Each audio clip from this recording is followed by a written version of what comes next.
Eu vou contar para vocês 2 histórias de cães que desenvolveram medo de carro, tá? São 2 casos que vocês podem ver alguma semelhança aí com o caso de vocês. O cachorro, teve um cachorro que o relato foi, ele desenvolveu medo de repente, do nada, assim, ele ficou com medo. Então, ele era um cachorro adulto, ele foi adotado adulto, e aí nos primeiros dias ali com a nova família, ele andava de carro sem problemas.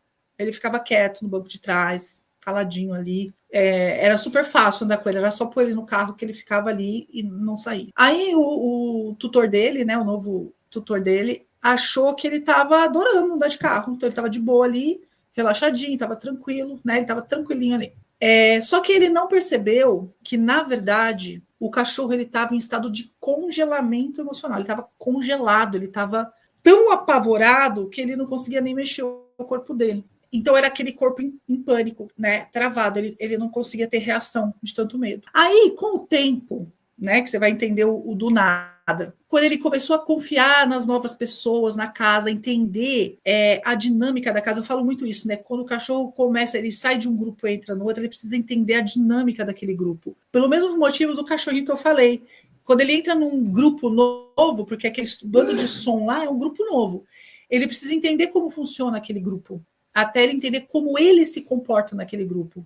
E até então ele fica meio em suspensão, só observando. Quando ele começa a ganhar esse espaço para mostrar quem ele é de verdade, aí ele começa a mostrar o medo, não que ele não tivesse. Então, aí sim ele começa a resistir a entrar no carro, aí ele começa a tremer, ele começa a latir, andar para lá e para cá, ou até mesmo se enfiar, porque o cachorro faz várias coisas, se enfia embaixo do banco, quer subir em você, e antes ele não tinha reação. Então parece que é do nada, mas você percebe que não é. Então, a leitura dos sinais do cachorro, ela é fundamental até para a gente promover o bem-estar dele. O cachorro estava apavorado e só piorou, né? Porque você continua colocando ele, aí existe o retrauma e a coisa só vai piorando. Aí a segunda história é um clássico, que é a pessoa pegou um filhote, né? E esse filhote nunca gostou de carro. Desde o começo ele já chorava, já vomitava, já se encolhia todo lá dentro, chorava muito, queria se enfiar na pessoa, não.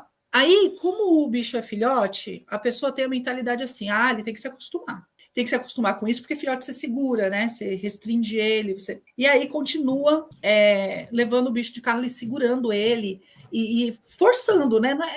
A pessoa não tem essa sensação de que ela está forçando, ela tem a sensação de que ela está fazendo a vida rodar. Porque eu preciso levar ele comigo no mercado, no pet shop, aí o filhotinho você segura e leva. Aí o que acontece? Ele começa a crescer e o trauma vai aumentando, aí não consegue nem ver mais o carro que sai correndo, se esconde e não entra de jeito nenhum. Então a gente só vai piorando a situação. E o que esses 2 casos têm em comum? Que eu já dei a dica aqui, né? Já dei o spoiler. As pessoas têm uma falha de conhecimento na leitura corporal das emoções do cachorro.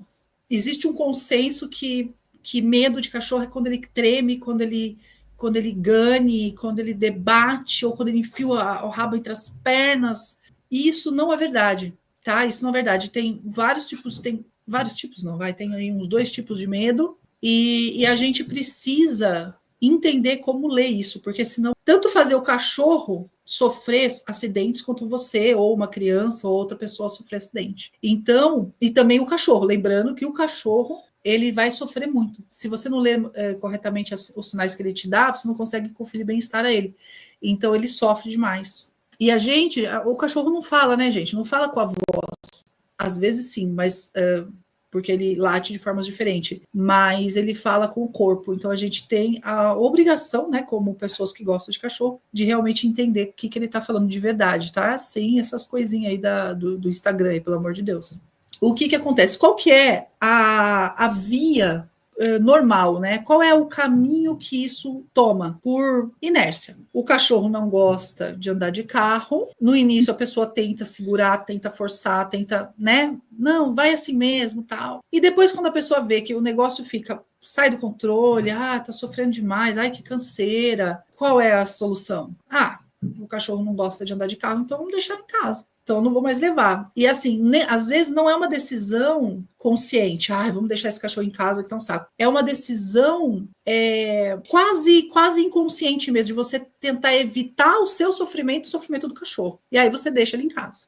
Só que isso impede o cachorro de viver a vida, impede você de levar ele para suas viagens, impede você de fazer passeio de domingo, de visitar a avó, de tomar banho fora de casa, não conseguir nem ir no veterinário com calma e tendo bem-estar de verdade. Então, é importante entender que o carro, quando o cachorro tem esse medo do carro, o carro ele vai virar um obstáculo e esse mundo dele vai se fechando para dentro de casa. E o cachorro que evita o carro, ele vai acabar ficando só dentro do próprio território dele, dentro do mundinho dele. E isso vai empobrecendo o repertório desse cachorro, o repertório emocional. Então, você percebe que vira um ciclo vicioso que vai empobrecendo as experiências do cachorro. E quanto mais pobre a experiência do cachorro, menos ele é capaz de lidar com o mundo de uma forma saudável. Então, o que vai acontecendo? É um ciclo vicioso. Gente, precisa quebrar esse ciclo, tá? Isso é um dos fatores que promove isso. Ele não vai conhecer estímulos novos, ele não vai conhecer contextos diferentes, cheiros diferentes, sons fora da bolha dele. E aí ele vai ficando cada vez mais reativo, ele vai ficando cada vez mais inseguro com as mudanças que acontecem em volta dele. Ele não vai tolerando as coisas e vai ficando cada vez mais dependente da presença humana. Por quê? Porque o mundo externo vira uma ameaça e acaba que ele se fecha cada vez mais. E aí uma pessoa que tinha um cachorro que dava para contornar, né? Acaba tendo um cachorro que vai ficando cada vez pior. E é importante entender que o cachorro que ele tem medo, né? Que ele tem medo das coisas e não foi sociabilizado quando ele era filhote, é óbvio que não dá para sociabilizar lá mais, porque tem uma janela, tá? E eu vou falar de sociabilização em outros vídeos, não é agora, só que precisa ficar atento a isso. Você não consegue sociabilizar o cachorro mais depois, mas você pode diminuir o sofrimento dele diante dos estímulos. E esse trabalho é fundamental para o bem-estar dele. Senão esse ciclo vicioso vai se alimentando aí e vai piorando muito o caso do cachorro. Ele acaba isolado e enclausurado dentro da casa, tá?